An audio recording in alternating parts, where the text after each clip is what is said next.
Bom, né, dando início, né, à nossa videoaula de hoje, né, hoje a gente vai falar um pouquinho sobre, né, a avaliação, né, dos pensamentos automáticos. Né, mas antes de iniciarmos, né, para quem não me conhece, meu nome é Matheus, sou estudante de Psicologia do 10º semestre. E dando início, né, à nossa videoaula de hoje, né, dando uma pequena introdução ao nosso tema. Né.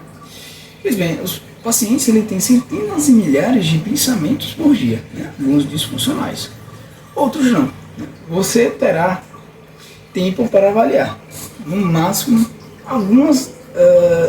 apenas alguns, né, desses em uma determinada sessão. O que a gente vai conversar nessa aula de hoje?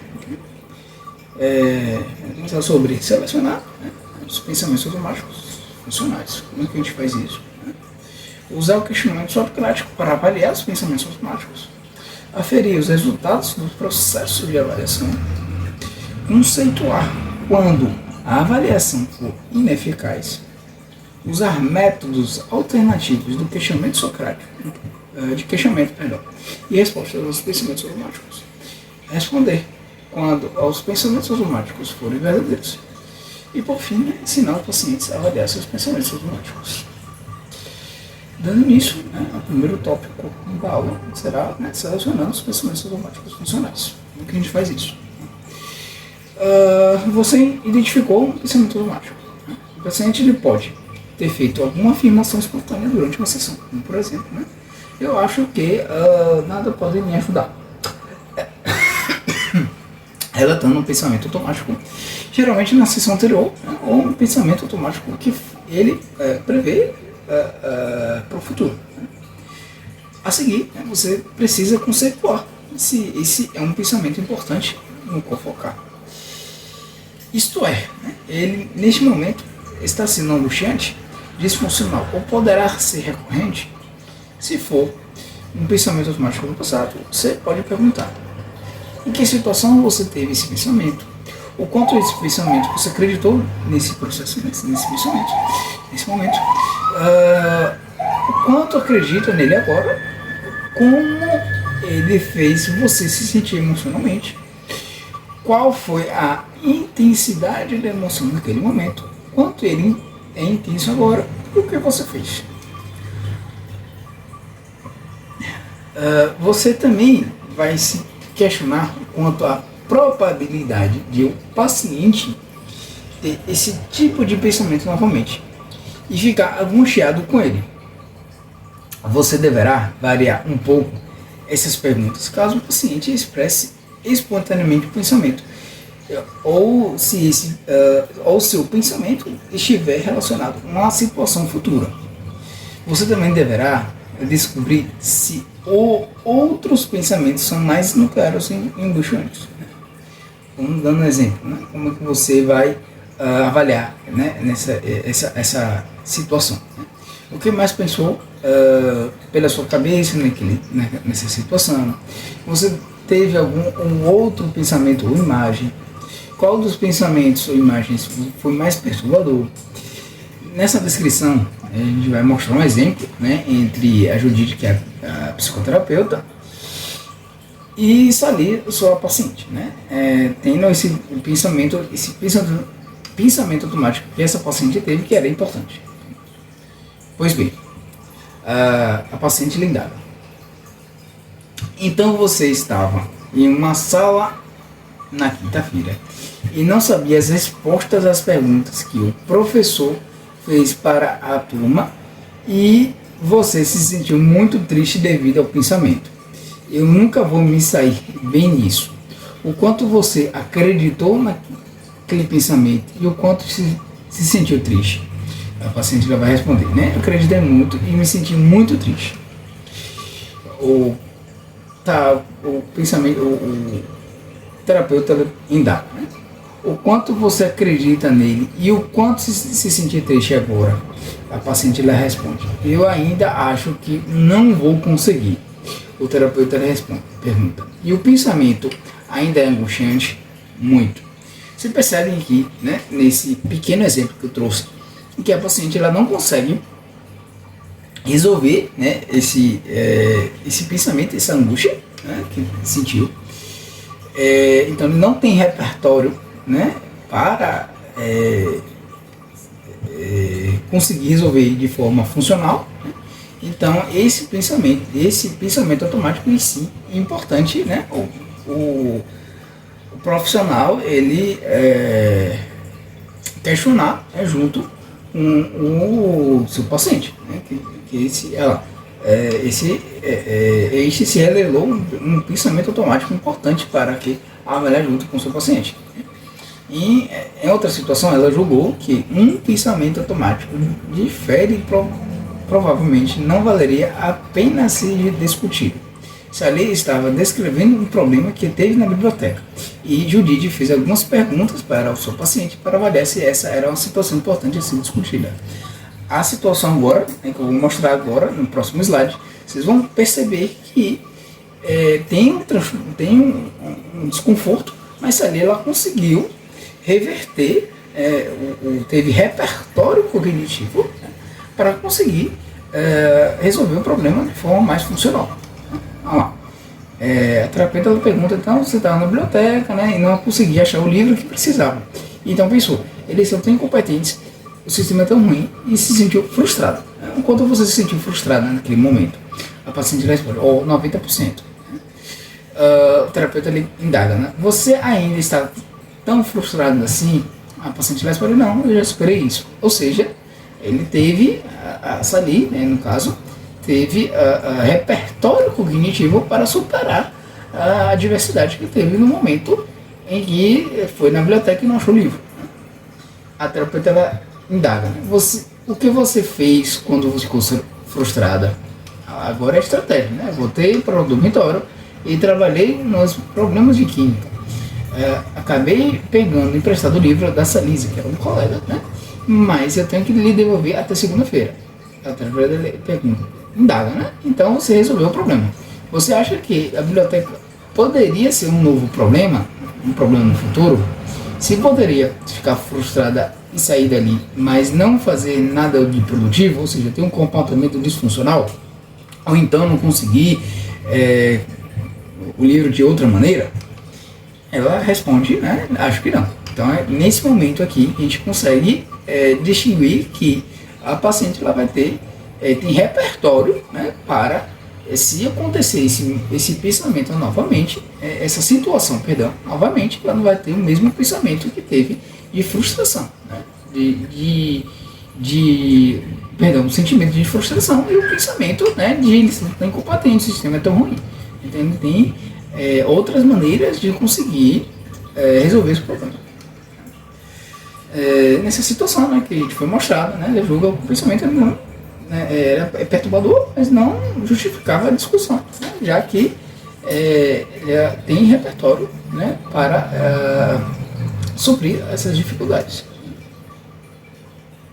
Mas por que os pacientes eles trazem, né, esses problemas de pensamentos automáticos que não são importantes? Pois bem, né, na maior parte do tempo é porque eles simplesmente não estão suficientemente familiarizados com o tratamento, né?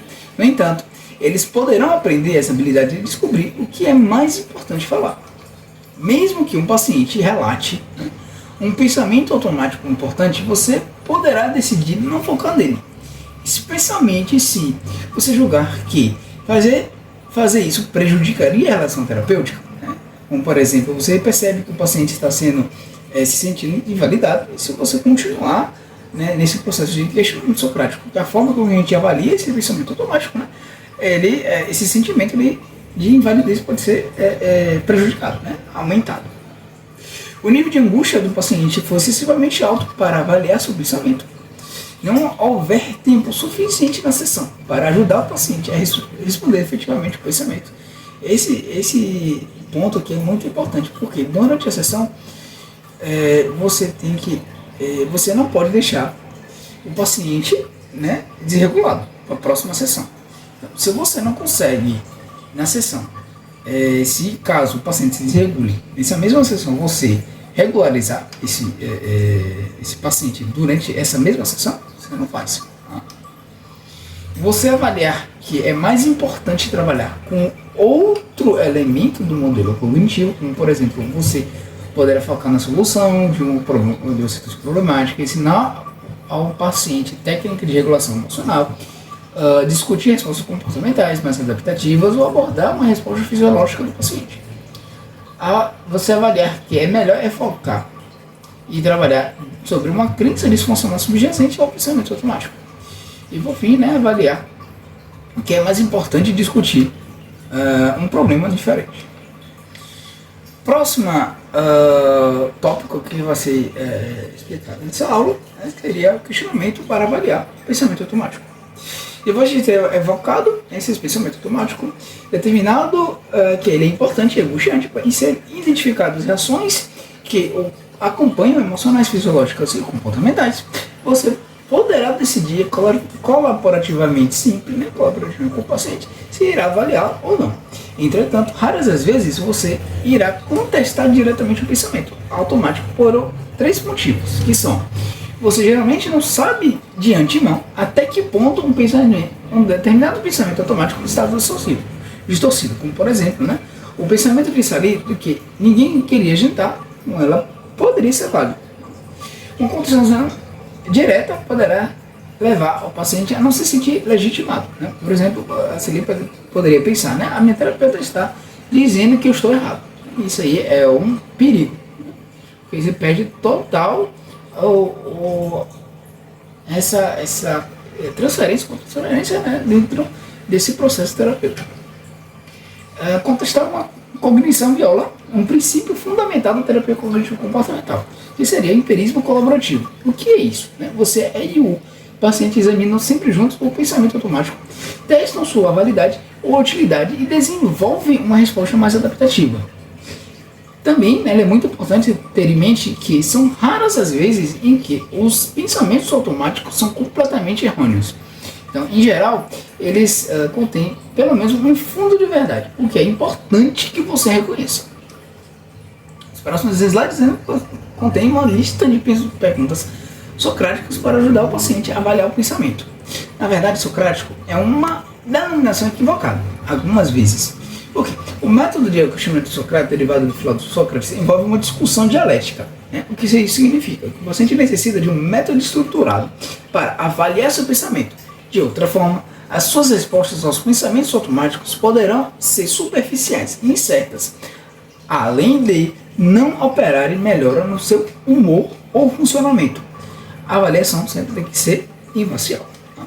Você não quer que o paciente, por exemplo, ignore suas evidências que apoiam um pensamento automático. Invente uma explicação alternativa que não seja provável ou adote uma visão positiva e realista do que poderia acontecer. É importante informar o paciente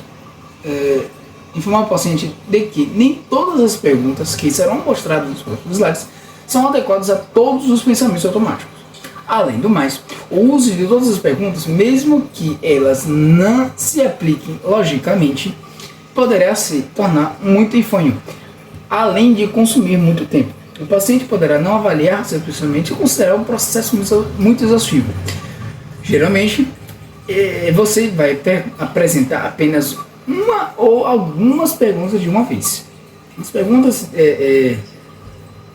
desse questionamento ela vai ajudar o paciente a examinar a validade do seu pensamento automático, explorar a possibilidade de outras interpretações ou pontos de vista, descatastrofizar a situação problemática, reconhecer o impacto de acreditar no pensamento automático, obter distanciamento do pensamento e, por fim, dar passos necessários para resolver esse problema. Por isso que esse questionamento ele é muito importante.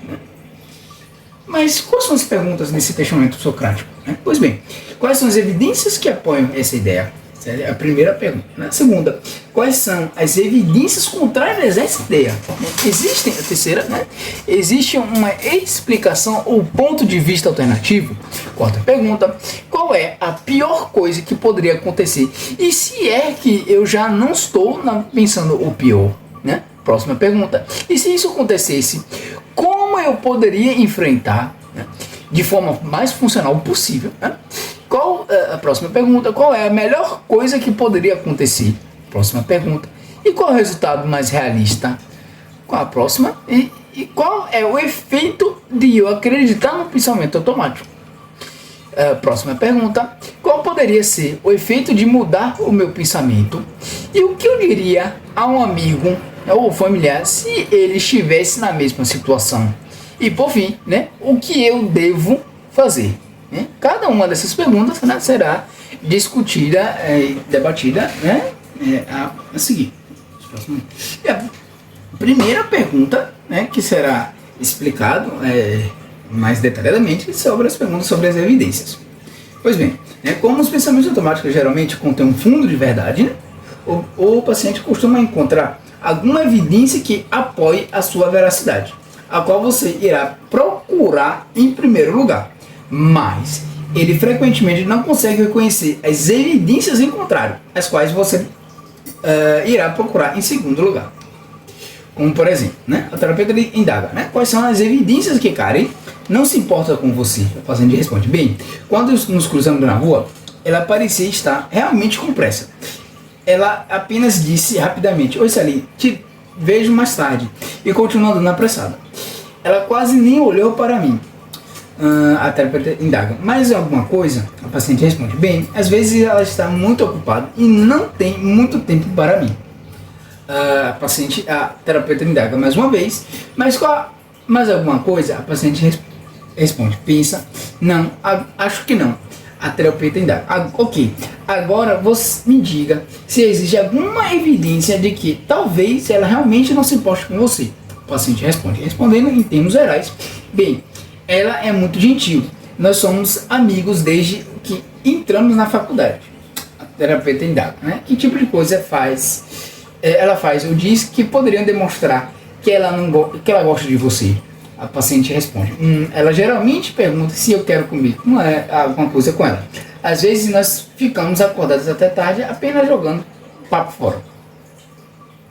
A terapeuta pergunta, ok, então, por um lado, nessa ocasião de ontem, ela passou por você com pressa, não lhe dizendo muita coisa, e houve outras vezes também em que ela estava sendo muito ocupada. Mas, por outro lado, ela a convida para ir comer com ela. E às vezes vocês ficam acordados até tarde conversando, certo?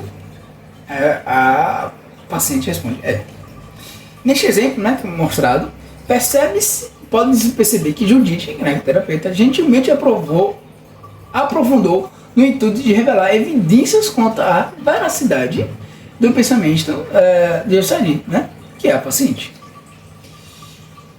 A próxima pergunta a ser indagada será sobre explicações alternativas. A seguir, ela ajuda, né, a paciente a encontrar uma explicação alternativa razoável para o que aconteceu. Pois bem, né, a terapeuta pergunta, bom, agora vamos examinar a situação de novo. Poderia haver uma explicação alternativa para o que aconteceu e não seja a explicação de que ela não se importa com você? A paciente responde, eu não sei. A terapeuta indaga, né? Porque outros motivos ela poderia ter passado correndo por você. A paciente responde, não tenho certeza. Ela poderia ter uma aula. Ela poderia estar atrasada por alguma coisa. Perguntas, né, sobre a descatastrofização, que é a próxima pergunta a ser discutida, né? Muitos pacientes prevê os piores cenários possíveis. Se um pensamento automático de um paciente não contiver uma catástrofe, geralmente será útil perguntar-lhe sobre os seus piores temores. Em ambos os casos, você deverá continuar perguntando o que poderá fazer se o pior realmente acontecesse. Por exemplo, né, a terapeuta indaga, ok, agora qual seria a pior coisa que poderia acontecer nessa situação? A paciente responde, se ela de verdade não gostar mesmo de mim, eu acho, se eu não puder mais contar com ela. A terapeuta indaga, como você poderia lidar com isso? A paciente responde, bem, eu não ficaria feliz com isso. Acho que eu teria que deixar de contar com a amizade dela. A terapeuta indaga, Você tem outros amigos que podem contar? A paciente responde sim. A terapeuta indaga novamente. Então você ficaria bem? O paciente responde sim, ficaria. Os piores temores dos pacientes geralmente são realistas, né? O seu objetivo é ajudá-los a pensar em resultados mais realistas. Mas muitos pacientes têm dificuldade de fazer isso. Você poderá ajudá-los a ampliar seu pensamento perguntando primeiro sobre o melhor resultado. Que seria, né? O paciente indaga. O terapeuta indaga. Agora, o que de pior parece ser improvável de acontecer? Qual é a melhor coisa que poderia acontecer? A paciente responde. Seria ela perceber de que me isolou e pedir desculpas. A terapeuta pergunta novamente. E qual é o resultado mais realista? O paciente responde que ela realmente estivesse ocupada e que nós vamos continuar sendo amigas. Próxima pergunta, assim, indagada, né? Explicado melhor, são as perguntas sobre os impactos, né, do pensamento automático. A seguir, será mostrado um exemplo em que Judith traz ajudando uma paciente ali a avaliar as consequências de responder e não responder ao seu pensamento dissociativo. A terapeuta indaga. E qual é o efeito do pensamento de que ela não gosta de você? A paciente responde. Isso me deixa triste. Eu acho que isso faz eu acabar me afastando dela. A terapeuta indaga. E qual poderia ser o efeito de mudar seu pensamento? A paciente responde. Eu me sentiria melhor. Perguntas que a próxima, né, para distanciamento. Os pacientes geralmente se beneficiam de ter algum distanciamento dos seus pensamentos, imaginando o que diriam a um amigo próximo ou familiar em uma situação parecida.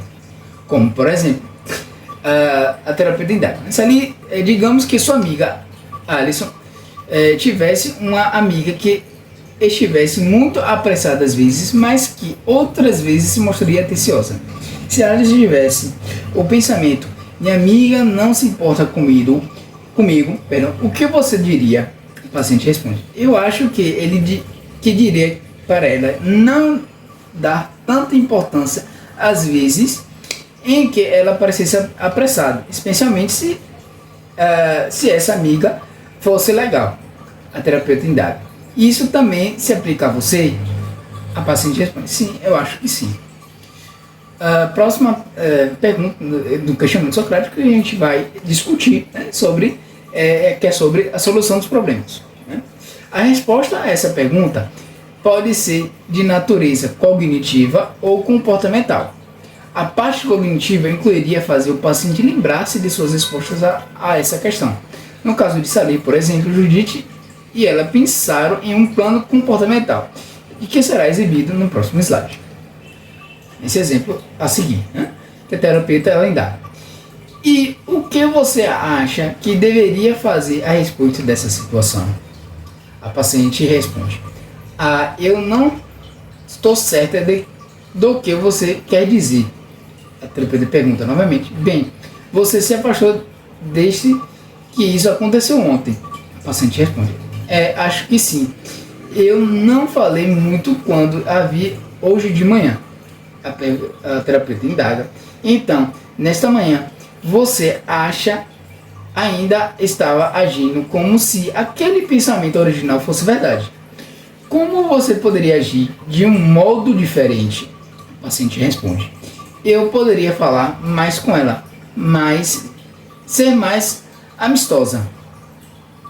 Se Judith, né, não tivesse a certeza das habilidades sociais de Sally ou da sua motivação para levar adiante desse plano de ser mais amistosa com Kari, ela teria ocupado alguns minutos fazendo perguntas como quando você encontrar com ela de novo, você acha que valeria a pena você procurá-la? O que você poderia lhe dizer quando a visse? Você acha que existe alguma coisa que poderia lhe impedir de fazer isso? Próxima pergunta, né, a ser a ser explicado, né, nesse slide, né, conceituando, né, por que a avaliação de um pensamento automático foi ineficaz. Se o paciente continuar a acreditar no pensamento automático em que um grau significativo e não se sentir melhor emocionalmente, você terá que conceituar por que essa tentativa inicial de reestruturação cognitiva não foi suficientemente efetiva. As razões mais comuns a serem consideradas incluem: há outros pensamentos mais nucleares ou imagens que não foram identificados ou avaliados, ou então a avaliação do pensamento automático foi incorreta, superficial ou inadequada, ou então o paciente não expressou suficientemente as evidências de que ele acha que apoiam esse pensamento automático, ou então o pensamento automático em si é também uma crença nuclear, ou por fim, né, o paciente entende intelectualmente que o pensamento automático está distorcido, mas não acredita nisso em um nível emocional.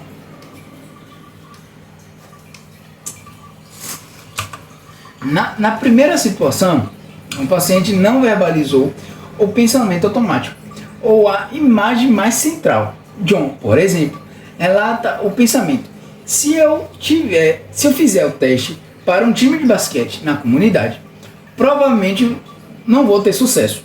A avaliação desse pensamento não afeta significativamente sua disforia, porque ele tem outros pensamentos importantes que seriam mais não reconhecidos, que seria, né? E se eles acharem que eu sou um mau jogador, e se eu cometer erros idiotas, ele também tem a imagem do treinador e dos outros jogadores olhando para ele, para o cara com cara de deboche e desprezo. Em uma segunda situação, o paciente responde superficialmente a um pensamento automático. John pensa: eu não vou terminar todo o trabalho, ainda tenho muita coisa para fazer.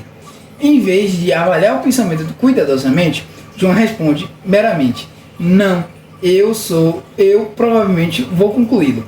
Essa resposta é insuficiente e a sua ansiedade não diminui. A terapeuta, por exemplo, né? Vou dar um outro exemplo. A terapeuta vai indagar: ok, John, que evidências você tem em que sua irmã não se importa com você? O paciente responde: bem, ela quase nunca me telefona. Eu sempre ligo para ela. O terapeuta indaga, né?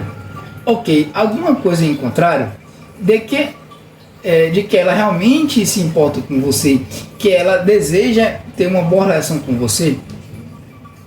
Se o terapeuta de John o tivesse questionado mais, teria encontrado outras evidências em que John tem para apoiar seus pensamentos automáticos, que sua irmã passou mais tempo com as amigas durante as férias do que com ele, que ela parecia impaciente ao telefone quando ele ligava e que ela não tinha lhe enviado um cartão de aniversário. Se tivesse trazido à tona esses dados adicionais, o terapeuta poderia ter ajudado a John a pesar as evidências de forma mais eficaz e teria explorado explicações alternativas para o comportamento, né, de sua irmã. Para resumir, né, a nossa aula de hoje, depois de ter avaliado um pensamento automático, você pede que o paciente faça uma aferição do quanto ele acredita na resposta adaptativa e como se sente emocionalmente. Se a sua crença for baixa e ele ainda estiver angustiado, você conceitua o porquê do exame do pensamento não ter aliviado e a sua angústia e planeja uma estratégia para o que fazer a seguir. E isso, né, a gente encerra a nossa aula por aqui, né?